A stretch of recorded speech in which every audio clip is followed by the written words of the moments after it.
कांग्रेस महासचिव प्रियंका गांधी ने देर रात आगरा में मृतक सफाई कर्मी अरुण वाल्मीकि के घर जाकर उनकी पत्नी और माता से मुलाकात की। अरुण की आगरा पुलिस की कस्टडी में मृत्यु हुई थी। प्रियंका घर में करीब 50 मिनट तक रहीं।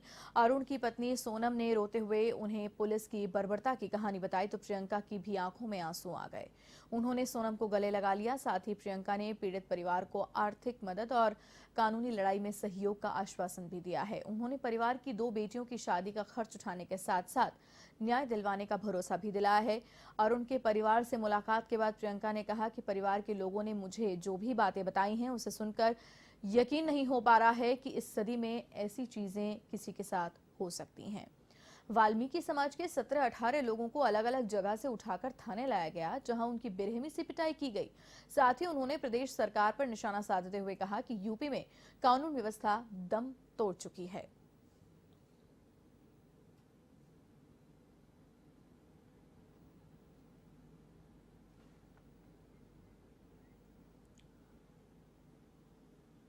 और इसी खबर पर अधिक जानकारी के लिए एवं संवाददाता शाहिद रजा फोन लाइन पर जुड़ रहे हैं हमारे साथ आगरा से। जी शाहिद, विस्तार से पूरा मामला बताएं और प्रियंका गांधी वाड्रा के जो मुलाकात हुई है परिजनों से, मृतक के परिजनों से, उस बारे में भी जानकारी दें।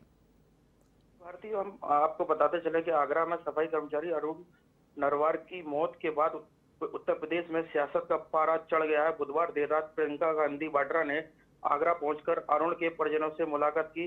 जो ये वो मुलाकात थी, ये बंद कमरे में मुलाकात की। कांग्रेस की राष्ट्रीय महासचिव प्रियंका गांधी ने अरुण नरवार के परिजनों से मिलने के बाद मीडिया से बात की। उन्होंने कहा कि मुझे यकीन नहीं हो रहा कि आजाद भारत में भी ऐसा हो सकता है। उन्होंने बताया कि अरुण के बड़े भाई की पुत्री की शादी के लिए जो रकम घर पर रखी हुई थी, पुलिस उसको उठाकर ले गई। पुलिस ने बहुत बर्बरता की उनके साथ, घर में तोड़फोड़ की। पीड़ित परिवार की महिलाओं ने प्रियंका गांधी को बताया कि अरुण को बिजली के झटके दिए गए। पुलिस हिरासत में 3rd डिग्री का इस्तेमाल किया गया। उन्होंने कहा कि पोस्टमार्टम रिपोर्ट परिजनों को नहीं दी गई और न पोस्टमार्टम के समय परिवार का कोई सदस्य मौजूद था। शायद ये भी बताएं कि इन सब बातों के बाद में कार्रवाई क्या कुछ चल रही है, क्या कुछ सहायता मिल पा रही है परिजनों को? क्या किसी तरह का कोई मुकदमा दर्ज हुआ है? भारतीय, अगर कार्रवाई की बात की जाए तो योगी सरकार के फैसले के बाद आगरा पुलिस ने एक जो मुकदमा दर्ज किया वो सिर्फ अज्ञात मुकदमा दर्ज किया है। उसकी जांच चल रही है। जांच के आधार पर आगे और कार्रवाई की जा सकी। और एक बात और आपको बता चले, प्रियंका गांधी के चेहरे पर आक्रोश साफ दिखाई दे रहा था कि पीड़ित परिवार से मिलने के बाद वो बैरिकेडिंग के पास आकर कार के ऊपर खड़ी हुई, वहां मीडिया से बात की। इस दौरान उनके साथ कांग्रेस प्रदेश अध्यक्ष अजय कुमार लल्लू, आचार्य प्रमोद कृष्ण, अन्य नेता मौजूद थे।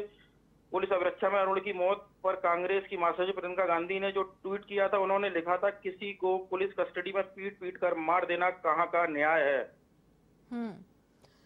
बिल्कुल ठीक कहा आपने। जो कुछ भी जानकारी आपने दी उसके लिए आपका बहुत बहुत धन्यवाद। शाहिद रजा हमारे साथ जुड़े हुए थे फोन लाइन पर आगरा से इस खबर पर अपडेट के लिए।